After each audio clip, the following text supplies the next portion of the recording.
Good evening and welcome to the evening news for today, Tuesday, October 20th, 2020. I'm Delroy Dash. Thank you for tuning in. Now, let's take a look at some of the lead stories tonight.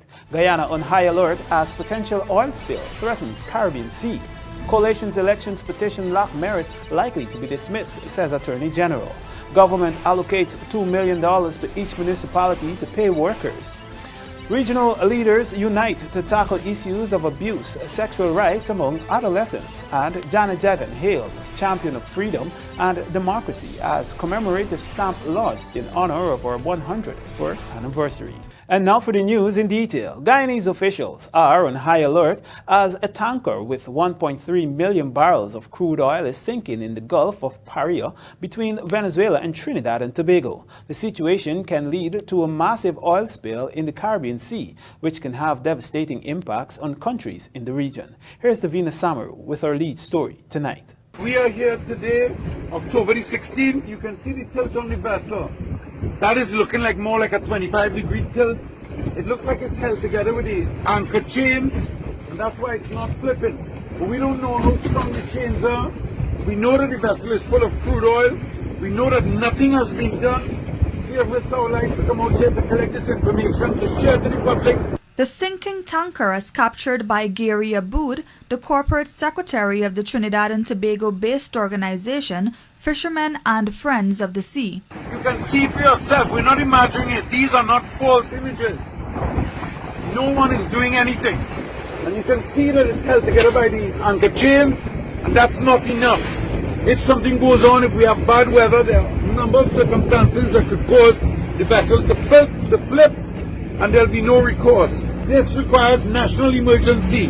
The sinking Nabarima oil tanker has 1.3 million barrels of crude on board. Guyana's Civil Defense Commission, in a statement today, October 20th, says the impact of any potential spill can largely affect countries in the hemisphere.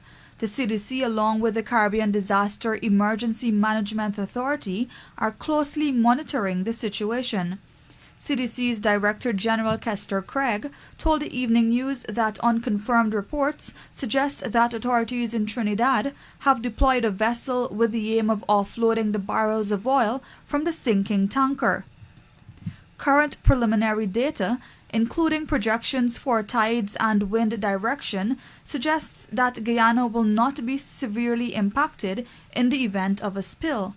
But the CDC had pointed out that more accurate information is needed. We try to do modeling, but when you're doing modeling, you have to have a lot of information directly from the operators. So you need to have information such as the quantity is one, there's the estimated quantity, but the type of crude, and all the different parameters on the vessels, etc., and the current atmospheric conditions in that particular area. We have seen models where we're conducting oil spill response exercises with ExxonMobil, and based on the trajectory and based on the current location of Guyana coast, we would have seen that because of those current models and the current and the wind dynamics, if there is going to be an impact on Guyana, it is being closer to Region 1. Okay. And if, for example, there's an impact in Suriname, it's likely to be close to Region 1. So looking at where the Gulf of Mexico, the Gulf of Paria is, and where the oil or the tanker is, based on my own observation, the impact here is likely to be none or very little on Guyana. In the meantime, fishing and seagoing vessels are urged to be on the lookout for any sighting of oil spills and to report immediately to Marad Georgetown Lighthouse on telephone number 226-9871. Reporting for the Evening News, Davina Samaru. Following the spring tides over the weekend, which exposed the fragile sea defense along the quarantine coast, residents are calling on authorities to pay more attention to the sea defense there. Our Berbice correspondent Andrew Carmichael reports. The October spring tide saw the Atlantic riding beaches, overtopping embankments and making its way to residential areas. The drainage system proved just adequate. However, the water eroded some of the sea defense, now leaving communities more vulnerable. It was on Saturday that Agriculture Minister Zulfikar Mustafa visited the region and met with residents at Teen, Firish and the East Coast Berbice. Councillor of the Johns, Porchmont NDC Henry Puran explained that even farmers have assisted in damaging the embankment which were put there to protect communities from the Atlantic. But to some people, plowed on the dam and it planned different things, the dam was finished already. So that was one of the big problems we have to look at. Because now when you have big tide and we have flood, then we go in more expense. Puran also noted the need for recreational facilities to be upgraded. Special mention was made of the teen playground. This place is populated and a lot of young people. We are encouraging them to come here in some kind of games, but we need some development in this battlefield. Sea defense. I don't know what's the position. I will raise this matter with Mr. Edghill. If he could get the sea defense engineer to look at that. I am willing also. I know for a fact we normally build a dam at the back there, a buffer dam, so that we can keep away that the water coming in. I will ask our people to look at it to see if they can do it there. Meanwhile, businessman Mustafa Ali asked for some attention to be placed on the Tame Primary School where the meeting was held. Those are some of the issues raised at the playground. I will ask Minister Charles if he could spend some money on this playground. If you know, last week we were in Port Moran, the president, we went to Anchorville behind the hospital, and there's a ground there also.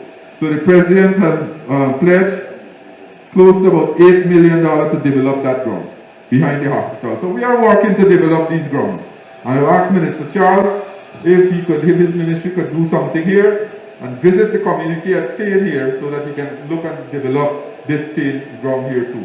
For the Evening News, Andrew Carmichael.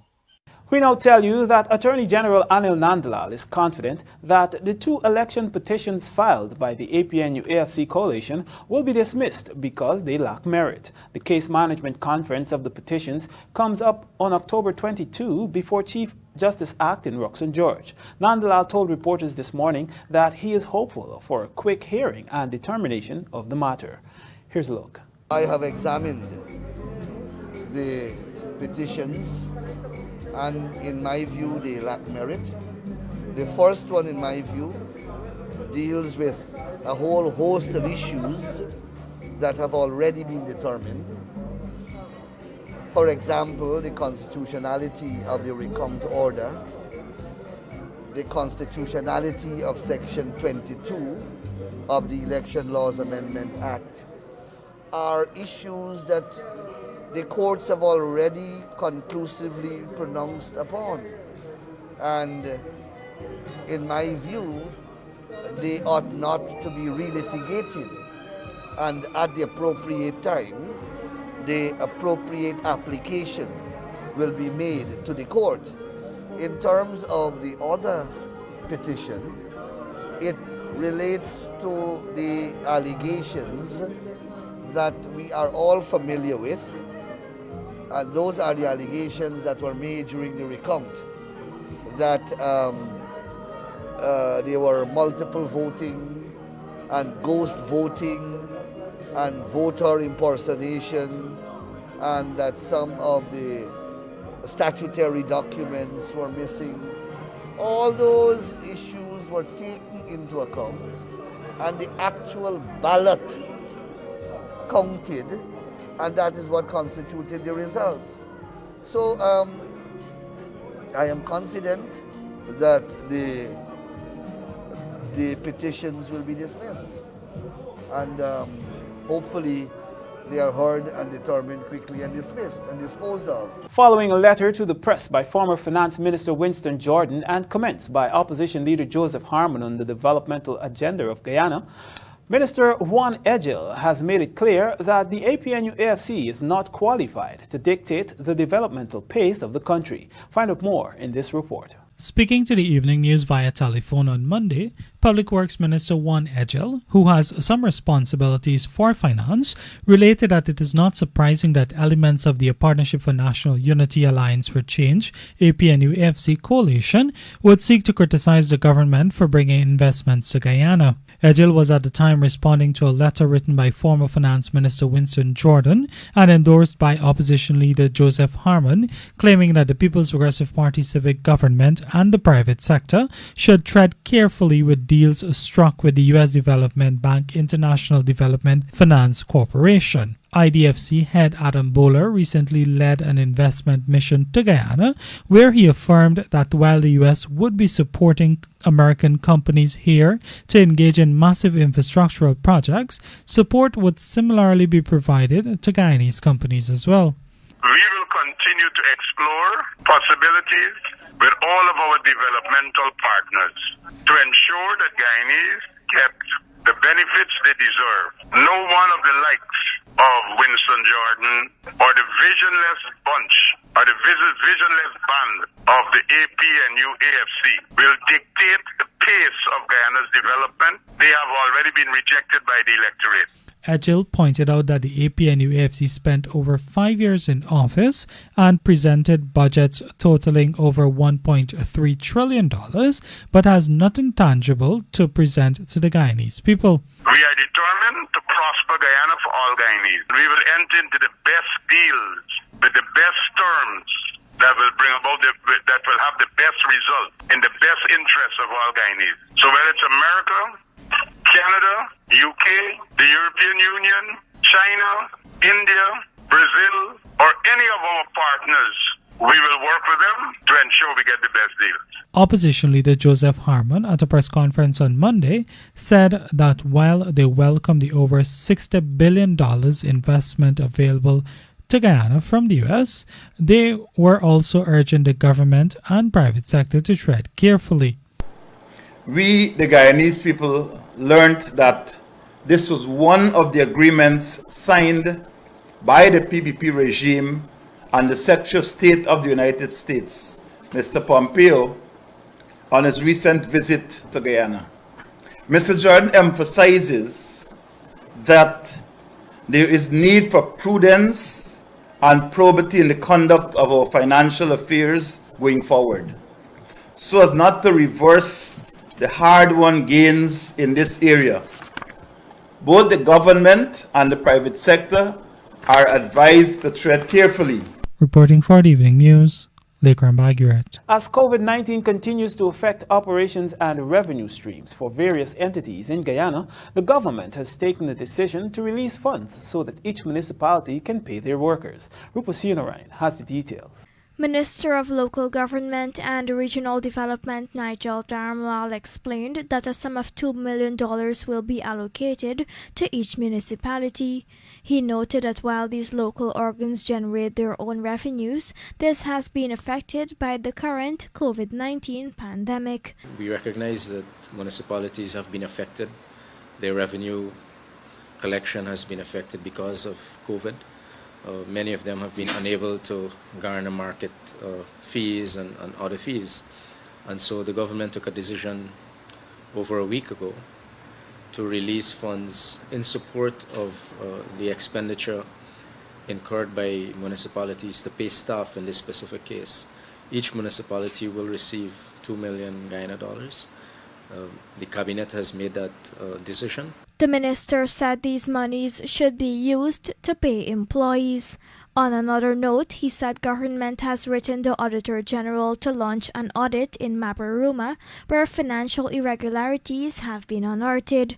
The minister said it will also be prudent for this action to follow suit in all other townships. We would like to advise the municipalities that the resources are coming their way, and they must use those resources judiciously and really for the purpose that the resources are given to the municipalities, and that is to pay staff in cases where some of the municipalities are unable to do so at this point in time.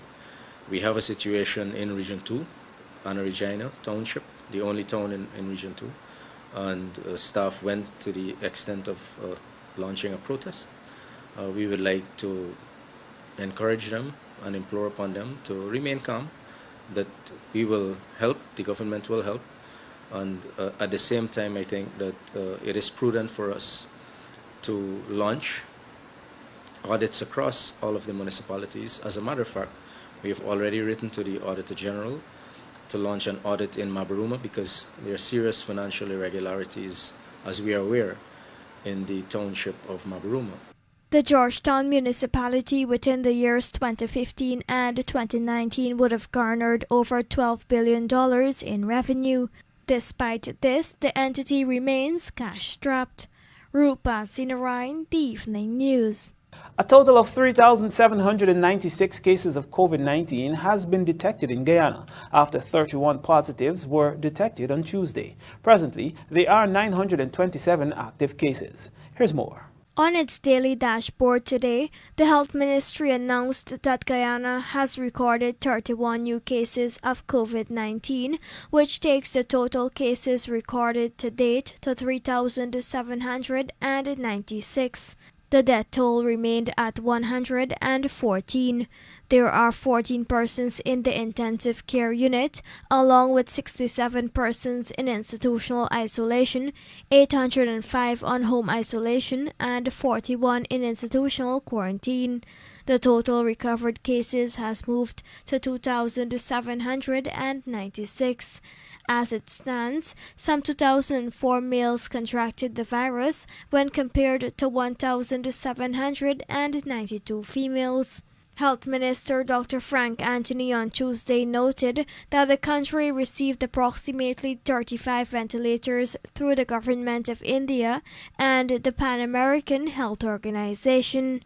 Some were reserved for the Infectious Diseases Hospital on the east coast of Demerara, where gas lines are being installed. We have assigned a number of ventilators to the Georgetown Public Hospital. In fact, we have given them an additional 9 ventilators. So every ICU bed now that they have a ventilator for every bed at the Georgetown Hospital. In addition to that, we have kept some for the new facility that we are doing, the ICU at the Ocean View facility. As you would recall, we have already started installing the gas lines. The contractor is awaiting some special parts that they have already ordered, and we are hopeful that sometime during this week they'll receive those special pieces of equipment. He said their plan is to build capacity at the regional level with the allocation of such resources. So all the hospitals, the regional hospitals basically, we have allocated at least 1 ventilator to them. And some have already collected, others are yet to collect and take it up into the region. Now, while we were waiting on these ventilators to come in, we had started training doctors on the use and how to use the ventilators, which is extremely important. So they've got to familiarize themselves with what to do and how to do it. Rupa Sinarain, The Evening News. Coming up, Region 6 making preparations to adhere to COVID-19 protocols during RDC meetings, and Florida-based Guyanese launch recruitment website. Stay with us. You're watching The Evening News. Leaders across the Caribbean on Monday launched an adolescent and youth health roadmap, the first initiative of its kind aimed at addressing a wide range of issues affecting teenagers in the region. In this Lawanda McAllister report, we learned that some of the main issues affecting teens are substance abuse and pregnancy. A consortium of regional partners, including youth leaders, is expected to increase awareness of issues that are negatively affecting the health and well-being of adolescents and youth in the Caribbean. The Adolescent and Youth Health Roadmap encompasses building capacity of youths to advocate for issues related to adolescent and youth health at the regional and country level through increased knowledge and awareness of current best practices, new tools, and skill sets applicable to the region. Giving brief remarks at the launching was Guyana's Minister of Health, Dr. Frank Anthony. He noted that over the decades, the Caribbean has made significant progress in improving the health of children and adolescents. However, the future is now uncertain. The future is now quite uncertain. Many of the gains that we have made are now threatened by COVID-19. Schools are closed, health services restricted, and economies are struggling, and the most vulnerable are now imperiled. If there was a time for action, that time is now. Before the pandemic, and when the first Caribbean Congress on Adolescent and Youth Health was held, we were grappling with climate change, things like ecological degradation, pervasive inequalities, and limited health services for our young people. According to Dr. Anthony, the roadmap advances the arguments as to why governments need to invest in its children. The evidence is quite clear. Early investment in children's and adolescents' health, education, and development have dividends that compound throughout their lifetime.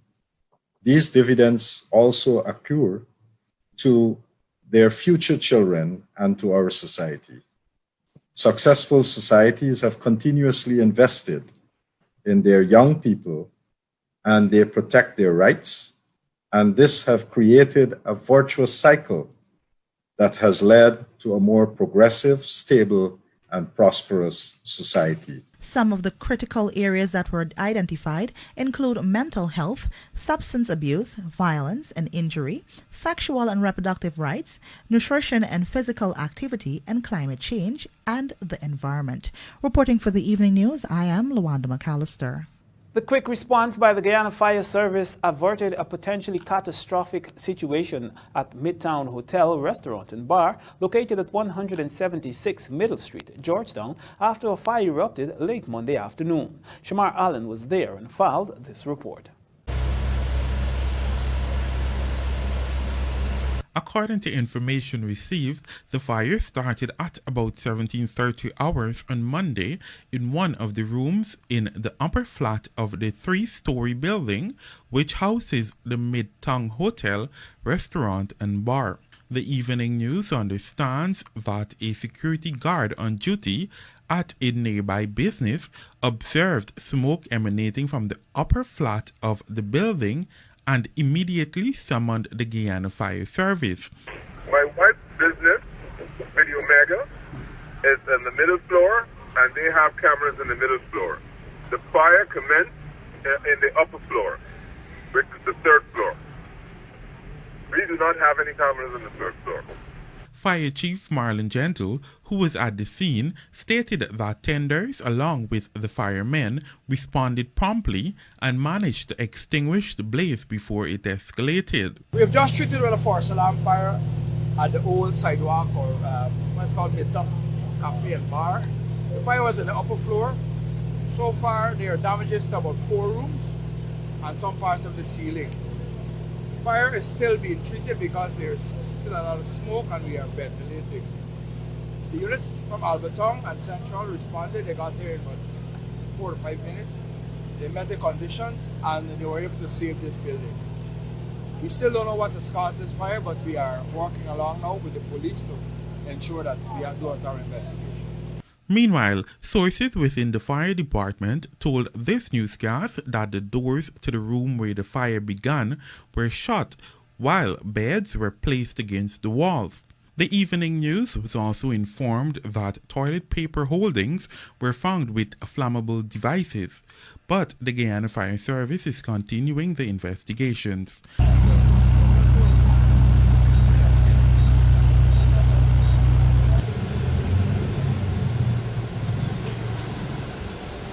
Reporting for the Evening News, I am Shamar Allen. Following the first meeting of the Regional Democratic Council for Region 6 today, it was realized that the current boardroom is too small to host events in the current context of COVID-19. As such, preparations are now on the way to ensure the environment for future meetings is conducive for stakeholders to adhere to the principles of social distancing. Due to the situation which obtained today, our Berbice correspondent Andrew Carmichael was forced to leave the meeting given the limited space.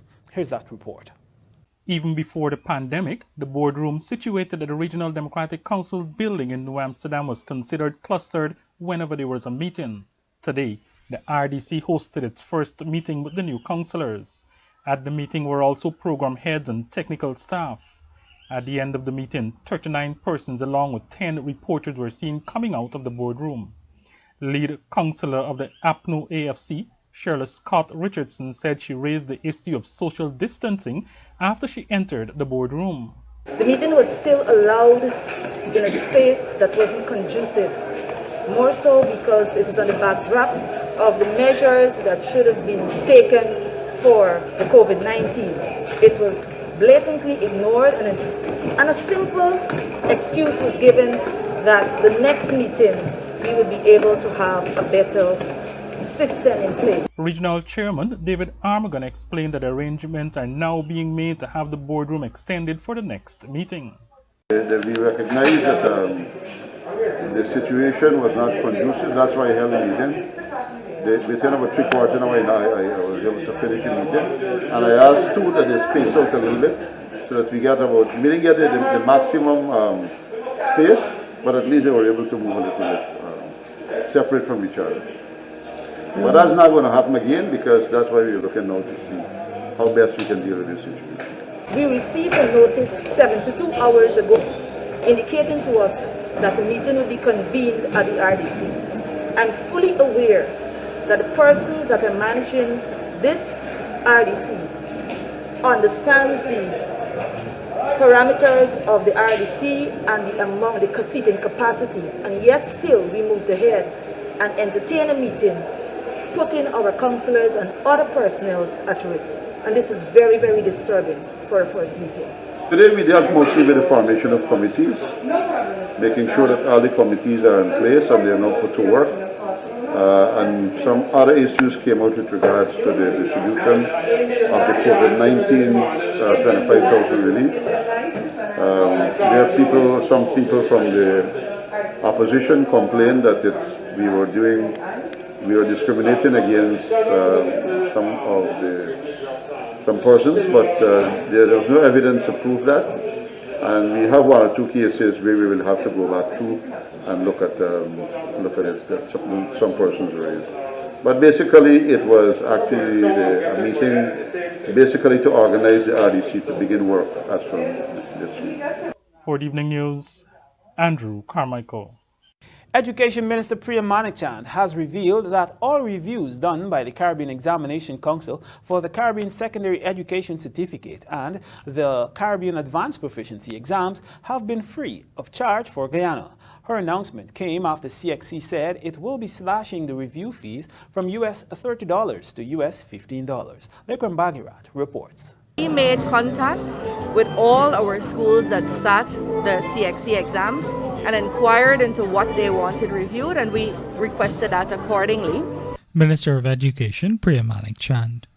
Manikchand met with CXC on Monday to discuss the findings of the independent review panel tasked with the review of the modified approach for the administration of the 2020 CAPE and CSEC exams. She reported that Guyana's position remains the same, that the changes should not have been made in a system that had already been shocked by the coronavirus pandemic.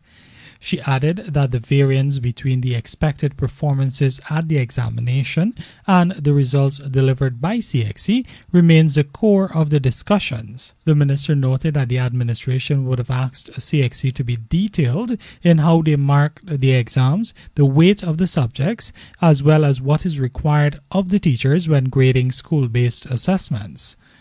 Manikchand related that of the 20 schools that received ungraded in one or more subjects in Guyana, 14 have been rectified. However, she noted that she is alarmed that most of those schools would have failed to properly submit their SBA information, and as a result, the students suffered. Frankly, our schools, our education system made serious mistakes that must not ever happen again. Of these 20 schools that had ungraded marks that went ungraded, most of them were because we, our teachers, and our central ministry failed in making sure those SBAs reached CXC or reached them correctly. So it was not the students' fault, it was the way it was delivered and submitted, and that will not happen again. The minister said going forward, the ministry would have to put mechanisms in place to hold teachers accountable as well as ensuring timelines are adhered to. Serious training and serious monitoring from the ministry. So as we speak, Dr. Hudson is completing, not writing, completing and he's the Chief Education Officer who's working in collaboration with the ACO Secondary, the Exams Division, to collaborate and ensure that we have systems in place not only to ensure that the marking, there's a quality, high quality of marking that reflects accuracy so that children won't be disappointed, as well as to make sure the timetable is kept. And not when CXC, the deadline is passed, we find out that 5 schools didn't submit, thereby seriously endangering the future of their students. That's our responsibility. Reporting for the Evening News, Lake. The Guyana Post Office Corporation, in collaboration with the Chedijagan Research Center, today launched 4 commemorative centenary stamps on the occasion of the 100th birth anniversary of former President Janet Jagan. During a simple launching ceremony held at the State House, Janet Jagan was hailed as a champion for freedom and democracy in Guyana. Here's Lakeram Bagirat again with details. Former President Janet Jagan was one of the founders of the People's Progressive Party, the party's youth and women's arm, the Progressive Youth Organization, and the Women's Progressive Organization. She held a number of posts within the PPP governments, including as Guyana's first female Prime Minister, the first Vice President, and was later sworn in as the first woman President of the Republic of Guyana and Commander-in-Chief of the Armed Forces. She died in March of 2009 and would have celebrated her 100th birth anniversary today, October 20. The commemorative centenary stamps were launched at State House this morning by President Dr. Irfan Ali. President Ali hailed Jagan as the torchbearer of freedom and democracy, principles which he said the PPP still adhere to upkeep. Janet Jagan imbued her party with her fighting spirit. It was her example of resilience and resistance that her party used during the period from March to August of this year, when there was a criminal conspiracy to steal our elections. Inspired by her tenacious spirit, her party resisted the attempts to deny the democratic will of the people. I believe that she would have been most proud that democracy, a cause to which she dedicated her life, had triumphed. Ali told the gathering that Jagan was a trailblazer on the path for Guyana's liberty and in the fight against dictatorial rule. In the dark days, when our electoral democracy was under siege, our economy went into decline, and fear and political intimidation loomed large, Janet Jagan stood beside her husband, her party, and the working class in fighting for democracy. It was a long period, lasting 28 years, a struggle which would have broken a lesser person, but to the end, she remained strong and resilient. Meanwhile, Prime Minister Mark Phillips, who has the responsibility for the Guyana Post Office Corporation, said that the practice of issuing commemorative stamps to honor historic landmarks is one that is revered across the world. He noted that Jagan was a woman of extraordinary political significance to Guyana. Highly recognized and rewarded for her work, the stamps being unveiled at this event will serve as an added preservation to her legacy and political contribution to the Cooperative Republic of Guyana. Across 4 denominations, the stamps will depict 4 memorable occasions of Mrs. Jagan's life. Her visit to London in 1964, her address at the United Nations General Assembly as President of Guyana in 1998, a light moment during our presidency between December the 1997 and August the 8th, 1999, and her address at a May Day rally in the 1970s, given her previous post as Minister of Labor, Health and Housing during 1957 to 1961. The former president was also honored by her relatives and the Chedijagan Research Institute. The commemorative stamps go on sale from tomorrow and would be available at all post offices across the country. Reporting for the Evening News, Lakeram Baguret. Florida-based Guyanese entrepreneur Suladeen Nasruddin has launched a recruitment website where employers in both the public and private sectors can post information about vacancies within their company for potential workers. Rupa Sinarayan has the details. The website is called Guyana Works and has been in the making for 3 months. In an interview with the Guyanese Diaspora News, entrepreneur Salahuddin Nasruddin explained that Guyana will be one of the world's fastest growing economies with its production and sale of oil. As such, he said employers will be looking for qualified and skilled people to take up jobs in various sectors. I spent the last 3 or 4 months with my team designing this website, GuyanaWorks.com. And the idea of the website is to create an interface, create a common ground, create a bridge, a connection between job seekers as well as with employers. As you know, it's very painful for companies, whether in the private sector or public sector, to find very skilled and qualified persons to fill vacancies. And it brings even more pain when you have to settle for someone you really don't want in terms of their qualifications for that position. Guyana is kicking up, like you mentioned, Guyana is kicking up to the next gear. The economy is going to boom. We're going to be growing 50%. Airlines are going to be flooding Guyana. You're probably seeing the headlines already. Every industry and even new industries are going to be popping up. And Guyana is going to require, almost 30 to 40,000 jobs. According to him, the platform he has created will ensure that employers in Guyana, as well as those from overseas, access the widest possible pool of skilled professionals from around the world.